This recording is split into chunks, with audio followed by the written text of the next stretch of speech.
Hello everyone, कैसे हैं आप सभी लोग। एंड आई होप कि आप लोगों का रिवीजन एकदम बहुत ही बढ़िया तरीके से चल रहा होगा इन ऑडियो बुक्स के साथ में। एंड आप हेडफोन लगा के अपनी एनसीईआरटी बुक साथ में ले करके फटाफट अपने चैप्टर्स को रिवाइज कर रहे होंगे। एक चैप्टर आपका क्लास 12 में बच गया था, चैप्टर 9 खाद्य उत्पादन में वृद्धि की कार्यनीति। तो आज मैं आप लोगों को इसकी ऑडियो बुक कंप्लीट करके दे रही हूँ। एंड इसके बाद में नेक्स्ट डे मैं आप लोगों को compiled audio book promise provide कर दूंगी। सो चलिए स्टार्ट करते हैं।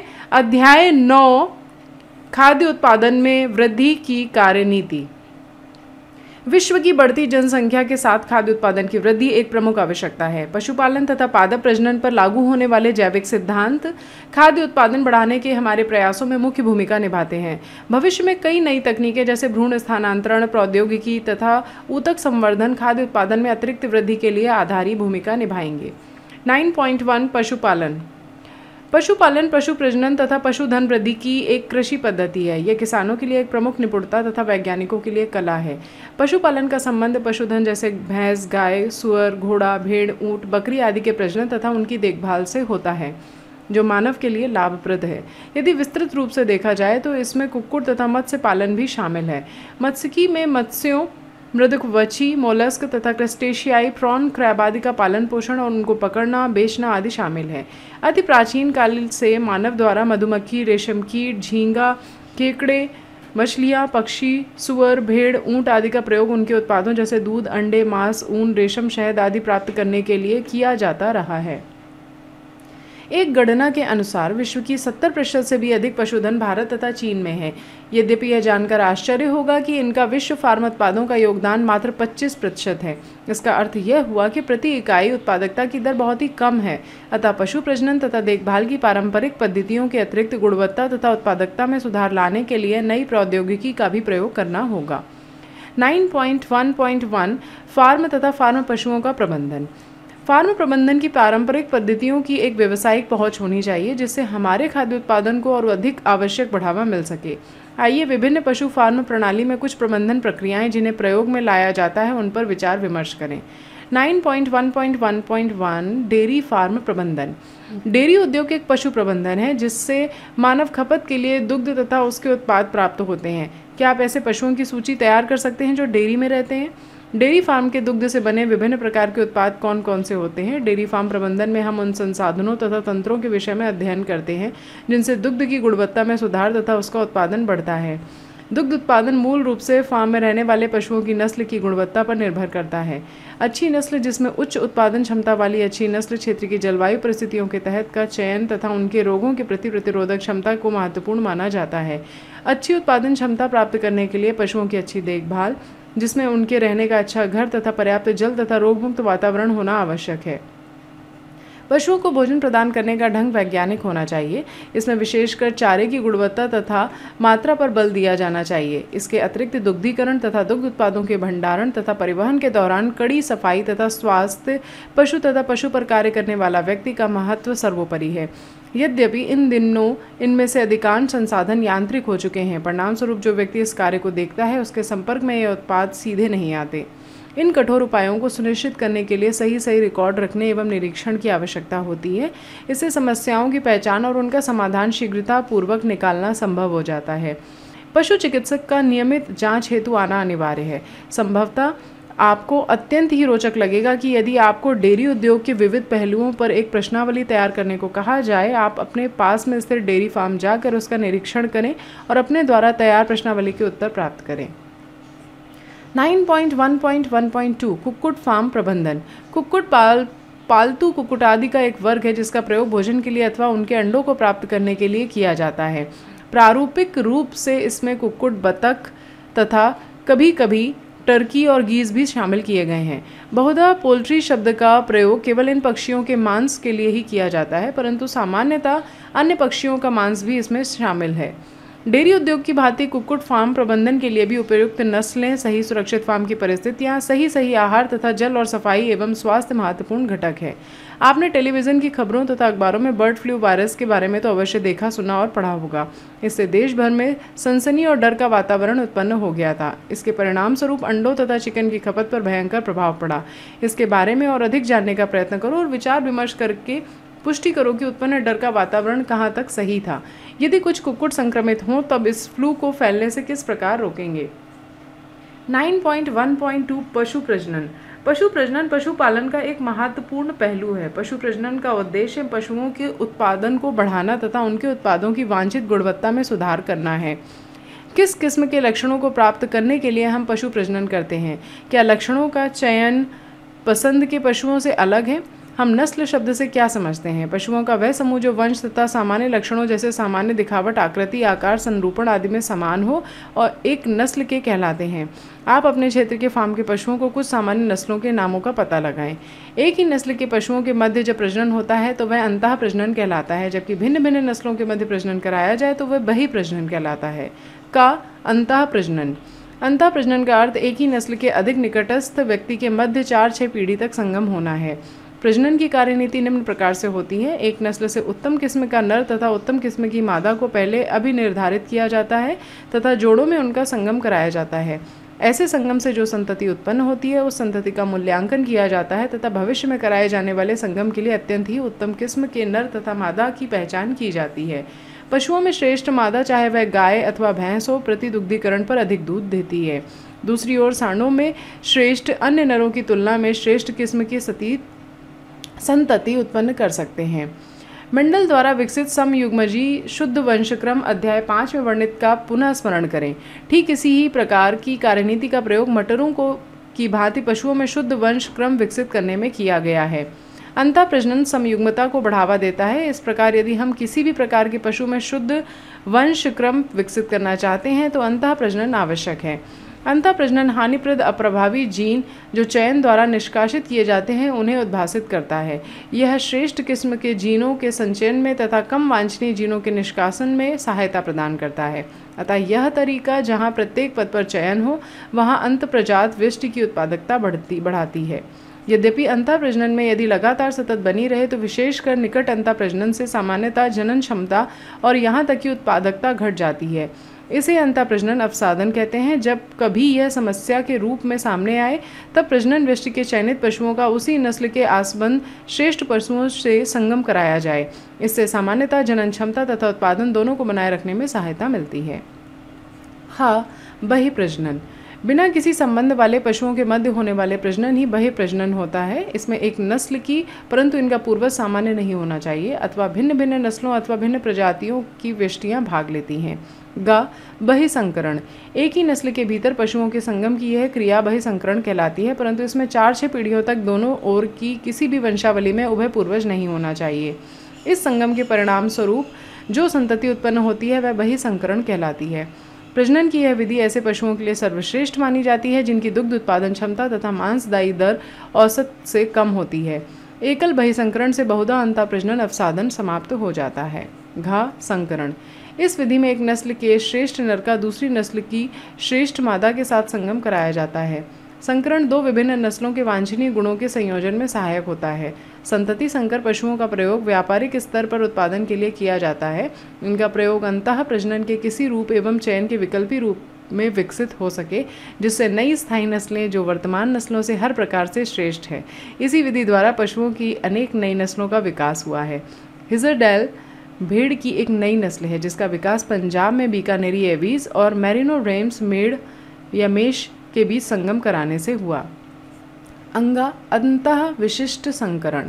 इस विधि में दो विभिन्न प्रजातियों के नर तथा मादा पशुओं के मध्य संगम कराया जाता है। कुछ मामलों में संतति में दोनों जनकों के वांछनीय गुण सम्मिलित हो जाते हैं तथा इस संतति का पर्याप्त आर्थिक महत्व होता है, जैसे खच्चर। क्या आप जानते हैं कि खच्चर की उत्पत्ति किस संकरण का परिणाम है?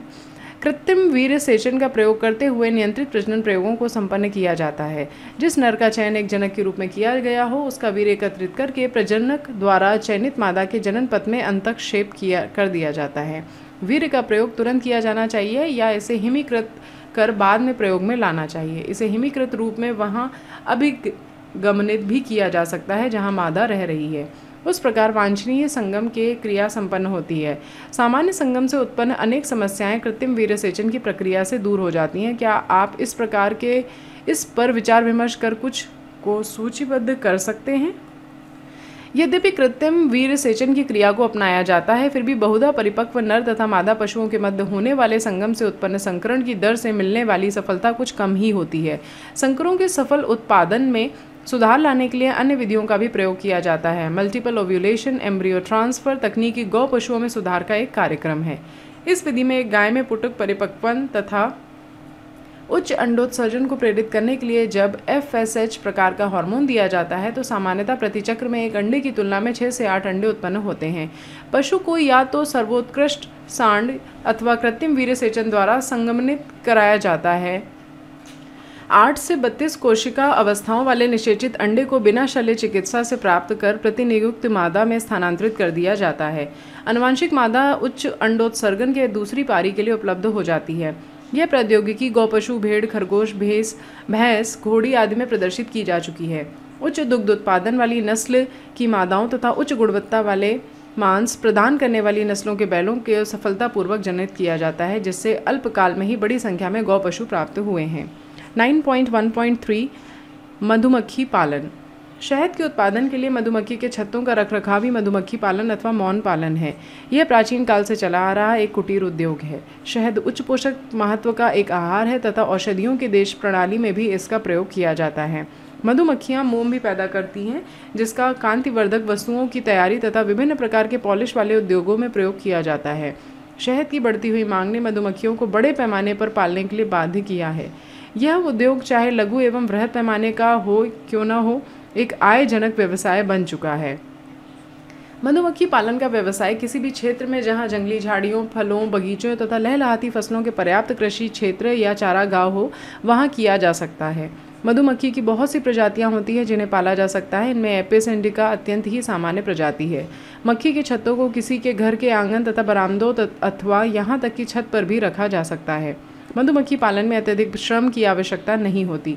मधुमक्खी पालन यद्यपि अपेक्षाकृत आसान है, परंतु इसके लिए विशेष प्रकार के ज्ञान की आवश्यकता होती है तथा कई संगठन इस पालन की शिक्षा प्रदान करते हैं। सफल मधुमक्खी पालन के लिए निम्नलिखित बिंदु अत्यंत ही महत्वपूर्ण है। का मधुमक्खियों की प्रकृति तथा स्वभाव का ज्ञान। खा मक्खी के छत्तों को रखने के लिए उपयुक्त स्थान का चयन। गा मक्खियों का समूह दल को पकड़ना तथा उन्हें छत्ते में रखना। घा विभिन्न मौसमों में छत्तों का प्रबंधन। फिर शहद तथा मोम का रखरखाव तथा एकत्रीकरण। मधुमक्खियाँ हमारी बहुत सी फसलों जैसे सूर्यमुखी, सरसों, सेब, नाशपाती के लिए परागणक है। पुष्पीकरण के समय यदि इन छत्तों को खेतों के बीच में रख दिया जाए तो इससे पौधों की परागण क्षमता बढ़ जाती है और इस प्रकार फसल तथा शहद दोनों के उत्पादन में सुधार हो जाता है। 9.1.4 फिशरीज।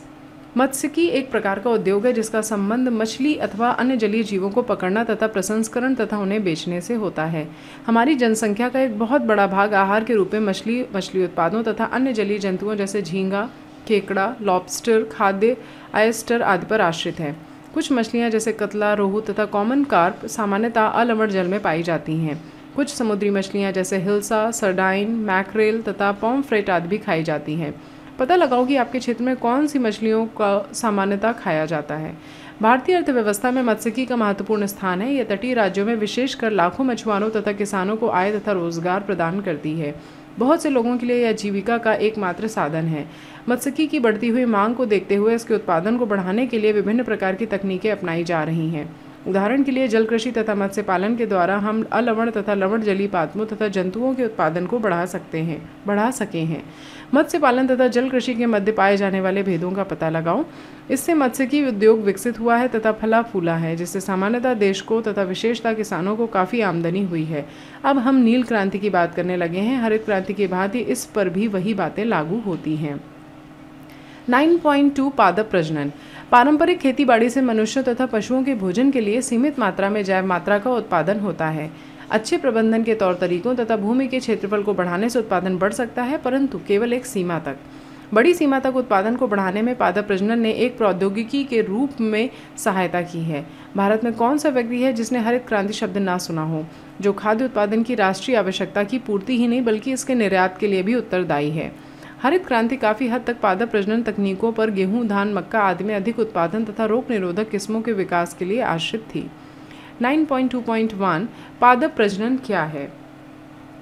पादप प्रजनन पादप प्रजातियों का एक उद्देश्यपूर्ण परिचालन है ताकि वांछित पादप किस्में तैयार हो सकें। यह किस्में खेती के लिए अधिक उपयोगी, अच्छा उत्पादन करने वाली एवं रोग प्रतिरोधी होती हैं। मानव सभ्यता के आरंभ से हजारों वर्ष पूर्व से पारंपरिक रूप में पादप प्रजनन पर कार्य चल रहा है। पादप प्रजनन के बारे में लगभग 9000 से 11000 वर्षों पूर्व के लिखित प्रमाण आज भी उपलब्ध हैं। आज भी ऐसी फसलें उपलब्ध हैं जो प्राचीन काल से घरों में प्रयोग होती आ रही हैं। आज जितनी भी मुख्य फसलें हैं वे सभी पुरानी किस्मों के व्युत्पन्न हैं। प्रतिष्ठित पादप प्रजनन में शुद्ध वंशक्रम का संकरण अथवा क्रॉसिंग शामिल है, जिसके पश्चात कृत्रिम चयन होता है ताकि अधिक उत्पादन देने वाले पोषणज तथा रोगों के प्रति प्रतिरोधी पादपों के वांछनीय विशेषक को तैयार किया जा सके। आनुवांशिक, आणविक, जीव विज्ञान तथा ऊतक संवर्धन में हुई उन्नति के साथ साथ आणविक आनुवंशिक साधन का प्रयोग अब पादप प्रजनन में किया जा रहा है।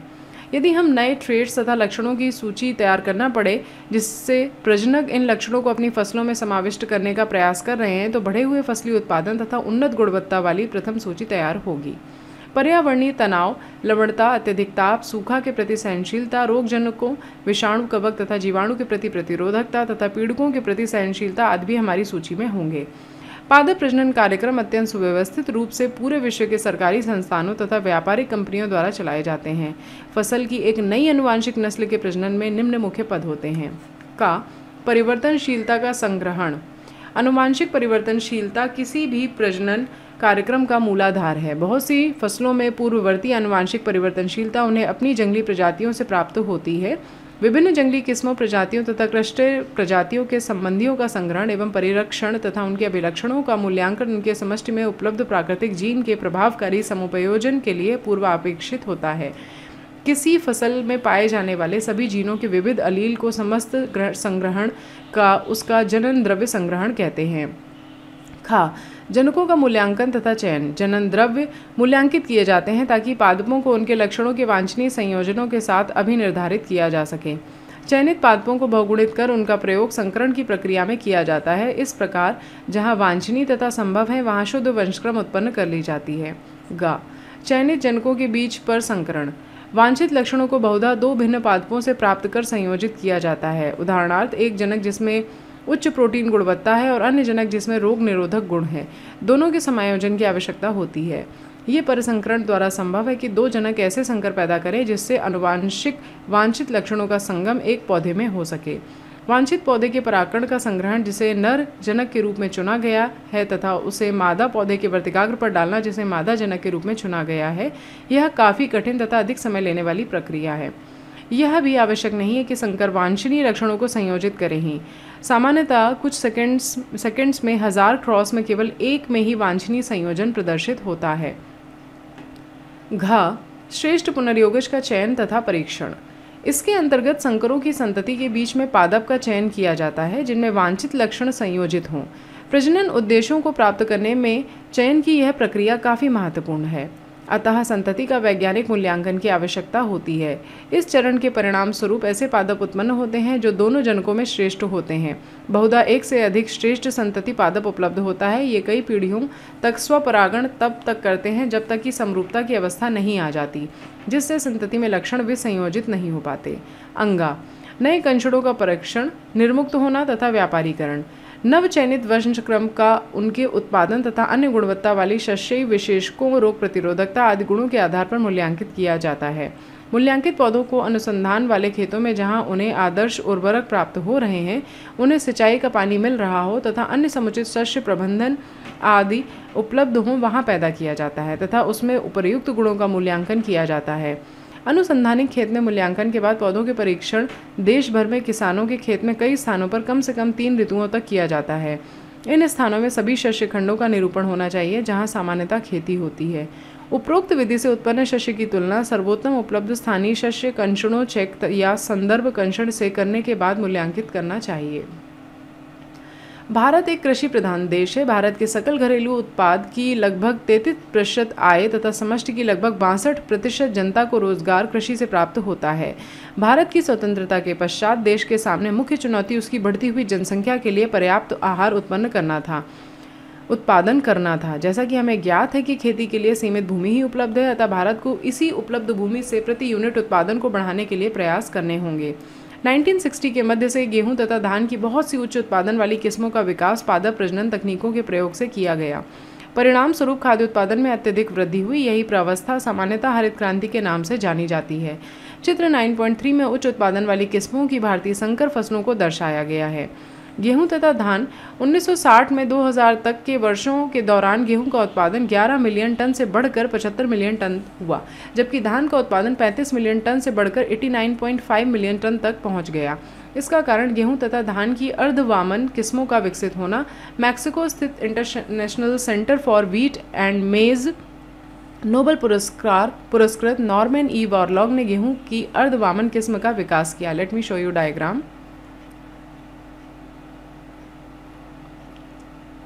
यह उसी का परिणाम है कि 1963 में उच्च उत्पादन तथा रोग प्रतिरोधी किस्मों की वंश रेखाएं जैसे सोनालिका तथा कल्याण सोना का विकास कर उन्हें भारतवर्ष की गेहूं पैदा करने वाले क्षेत्रों में प्रयोग किया गया। अर्धवामन धान की किस्मों को IR8 international rice research institute IRRI Philippines में पैदा तथा थाईचुंग नेटिव 1 ताइवान से व्युत्पन्न किया गया।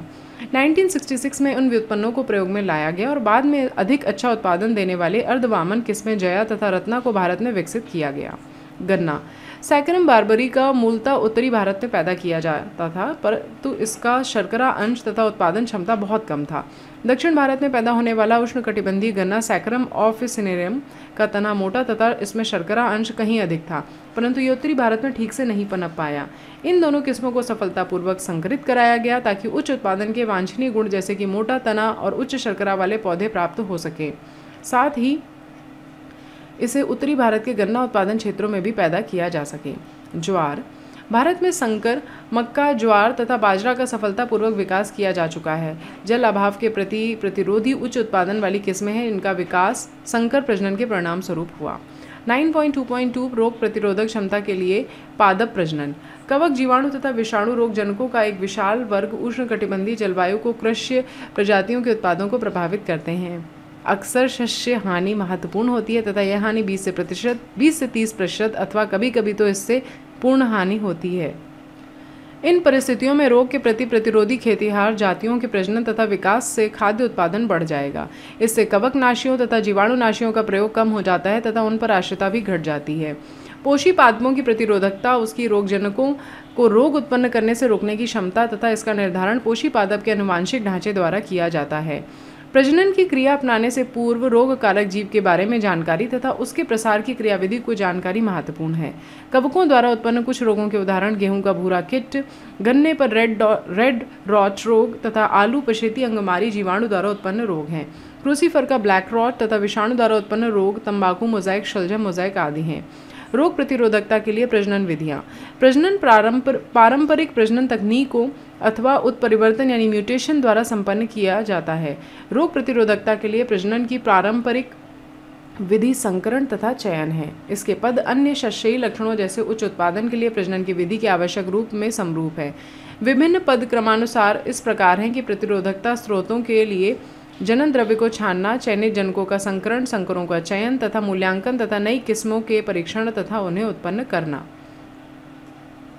संकरण तथा चयन द्वारा प्रजनित कुछ शस्य कवकों, जीवाणु और विषाणुओं के प्रति प्रतिरोधक होती हैं। ये शस्य किस्में सारणी 9.1 में दी हुई है। आप यहाँ पे देख सकते हैं टेबल 9.1।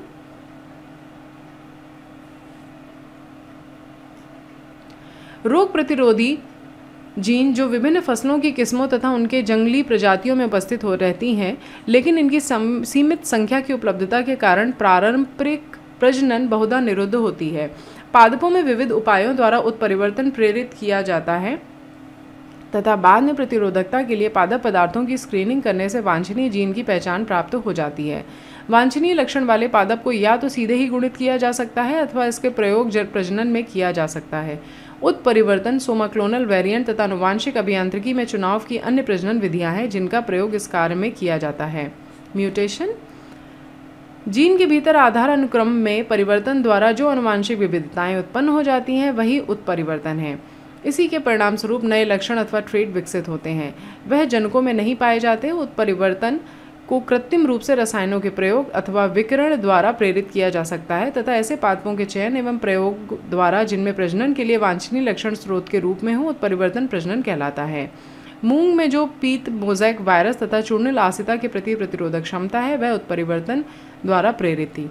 पादपों के विभिन्न कृषि प्रजातियों के संबंधी अधिकांश जंगली पादप कुछ प्रतिरोधक लक्षण प्रदर्शित करते हैं, परंतु उनका उत्पादन बहुत ही कम होता है।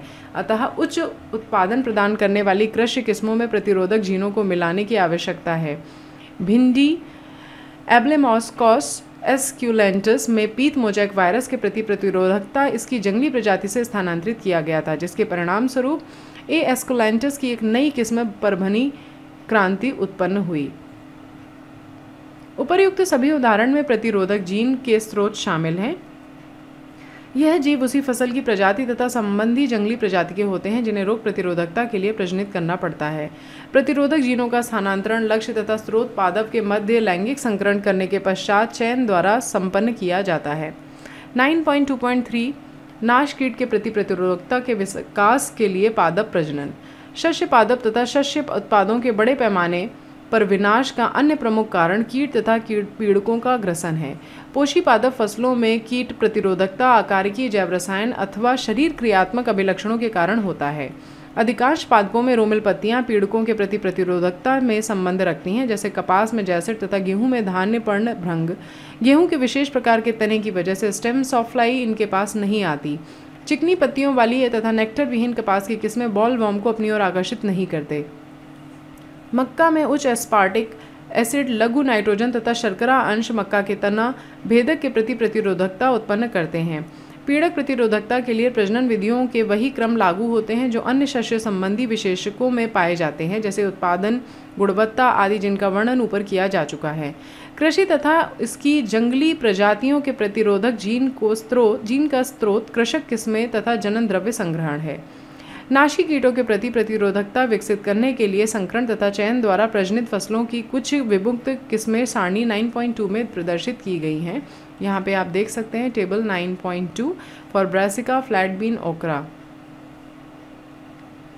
9.2.4 उन्नत खाद्य गुणवत्ता के लिए पादप प्रजनन। विश्व में लगभग 840 मिलियन से भी अधिक लोगों को उनकी रोजाना की खाद्य तथा पोषण संबंधी आवश्यकताओं की पूर्ति के लिए पर्याप्त आहार प्राप्त नहीं होता।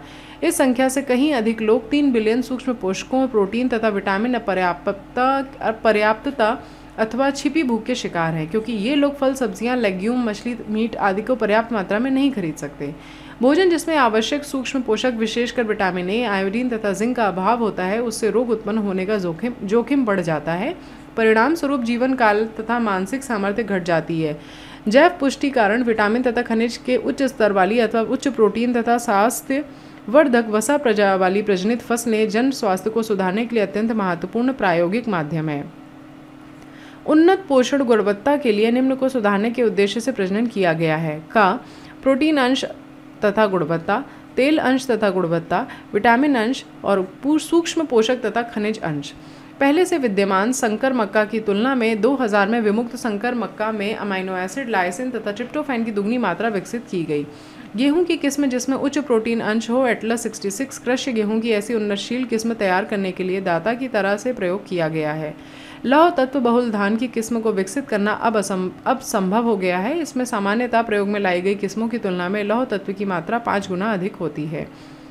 भारतीय कृषि अनुसंधान संस्थान नई दिल्ली ने बहुत सी सब्जियों की फसलों का मोचन किया है जिनमें विटामिन तथा खनिज प्रचुर मात्रा में होते हैं, जैसे गाजर, पालक, कद्दू में विटामिन ए, करेला, बथुआ, सरसों, टमाटर में विटामिन सी, पालक तथा बथुआ जिनमें आयरन तथा कैल्शियम प्रचुर मात्रा में तथा ब्रॉड बीन्स, लबलब, फ्रेंच तथा गार्डन मटर में प्रोटीन प्रचुर मात्रा में पाई जाती है।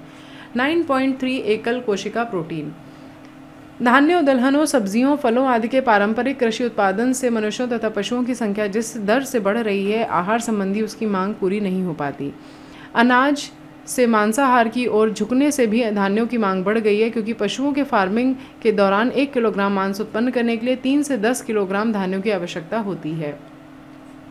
25% से भी अधिक मानव की जनसंख्या भूख तथा कुपोषण का शिकार है। पशु तथा मानव पोषण के लिए प्रोटीन के वैकल्पिक स्रोतों में से एकल कोशिका प्रोटीन (STP) सूक्ष्म जीवों का प्रोटीन के अच्छे स्रोत के रूप में बड़े पैमाने में उत्पादन किया जा रहा है। वास्तव में अधिकांश लोगों द्वारा मशरूम भोजन के रूप में खाए जाने लगे हैं, अतः बड़े पैमाने में मशरूम संवर्धन एक प्रकार से बढ़ता हुआ उद्योग है, जिससे अब विश्वास सा होने लगा है कि सूक्ष्म जीव भी आहार के रूप में स्वीकार्य हो जाएंगे।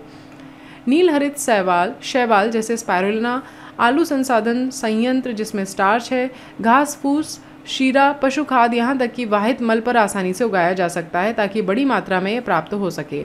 स्पाइरुलिना में प्रोटीन, खनिजों, वसा, कार्बोहाइड्रेट्स में विटामिन की प्रचुर मात्रा विद्यमान है। संयोग से उसका उपयोग पर्यावरणीय प्रदूषण को भी कम करता है। जीवाणुओं में कुछ प्रजातियां जैसे मिथाइलोफिलस, मिथाइलोट्रोपस इनकी वृद्धि तथा बायोमास उत्पादन की उच्च दर से संभावित 25 टन तक प्रोटीन उत्पन्न कर सकते हैं। 9.4 ऊतक संवर्धन।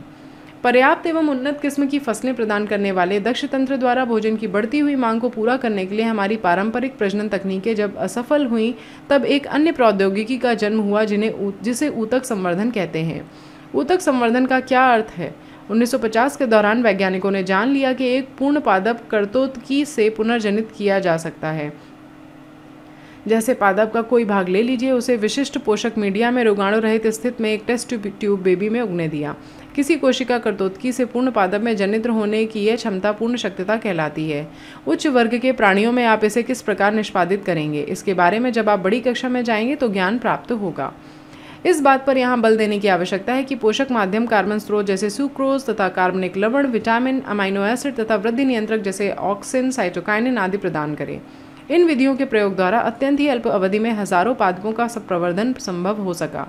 ऊतक संवर्धन द्वारा हजारों की संख्या में पादपों को उत्पन्न करने के लिए विधि सूक्ष्म प्रवर्धन कहलाती है। इनमें प्रत्येक पादप आनुवांशिक रूप से मूल पादप के समान होते हैं जहाँ से वह पैदा हुए हैं।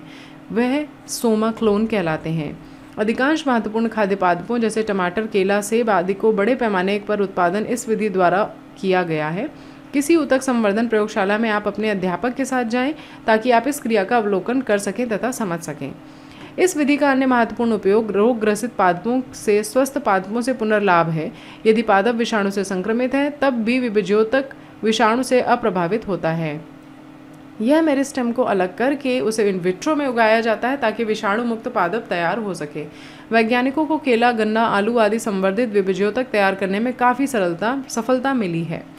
यहाँ तक कि वैज्ञानिकों ने पादपों से एकल कोशिकाएं अलग की हैं तथा उनकी कोशिका भित्ति का पाचन हो जाने से प्लाज्मा झिल्ली द्वारा घिरा नग्न प्रोटोप्लास्ट पृथक किया जा सका है। प्रत्येक किस्म में वांछनीय लक्षण विद्यमान होते हैं। पादपों की दो विभिन्न किस्मों से अलग किया गया प्रोटोप्लास्ट युग्मित होकर संकर प्रोटोप्लास्ट उत्पन्न करता है जो आगे चलकर नए पादप को जन्म देता है। यह संकर कायिक संकर, जबकि यह प्रक्रम कायिक संकरण कहलाता है। ऐसी स्थिति की कल्पना करो जब टमाटर का प्रोटोप्लास्ट आलू के प्रोटोप्लास्ट से युग्मित होता है तो वृद्धि करने के बाद इससे नए संकर पादप का जन्म होता है। इसे टमाटर और आलू के अभिलक्षण संयुक्त रूप से होते हैं। इस प्रक्रम के परिणामस्वरूप पोमैटो का निर्माण होता, परंतु दुर्भाग्यवश इस पादप में व्यावसायिक उपयोग के लिए वांछित समुचित अभिलक्षणों का अभाव था। सारांश: वैज्ञानिक सिद्धांतों को अपनाते हुए पालतू पशुओं की देखभाल तथा उनकी प्रजनन संबंधी प्रक्रियाएं ही पशुपालन है। गुणात्मक तथा मात्रात्मक दोनों की दृष्टिगत अच्छी पशुपालन पद्धतियों को अपनाने से पशुओं तथा पशु उत्पादों से खाद्यों की बढ़ती हुई मांग को पूरा किया जा सकता है। इन पद्धतियों में फार्म तथा फार्म पशु प्रबंधन तथा पशु प्रजनन शामिल है। शहद का उच्च पोषक मान तथा इसके औषधीय महत्व को ध्यान में रखते हुए मधुमक्खी पालन अथवा मौन पालन पद्धति में उल्लेखनीय वृद्धि हुई है। मत्स्यिकी एक अन्य फलता फूलता उद्योग है जो मछली उत्पादों तथा अन्य जलीय खाद्यों की बढ़ती हुई मांग को पूरा कर रहा है। पादप प्रजनन का प्रयोग ऐसी नई किस्मों के विकास में किया जा रहा है जो रोगजनकों तथा नाशी कीटों के प्रति प्रतिरोधक हैं। इससे खाद्य उत्पादन बढ़ा है। इस विधि का प्रयोग पादप खाद्यों के प्रोटीन अंशों तथा खाद्य की गुणवत्ता को बढ़ाने में किया जाता है। भारतवर्ष में शस्य पादपों की भिन्न भिन्न किस्में पैदा की गई हैं। इन सभी उपायों से खाद्य उत्पादन बढ़ा है। ऊतक संवर्धन तथा कायिक संकरण की तकनीकों एवं पादपों के प्रति संवर्धन से नई किस्में प्राप्त करने की विपुल संभावना है। और इसी के साथ ही आपका ये चैप्टर कंप्लीट हुआ। Thank you so much everyone.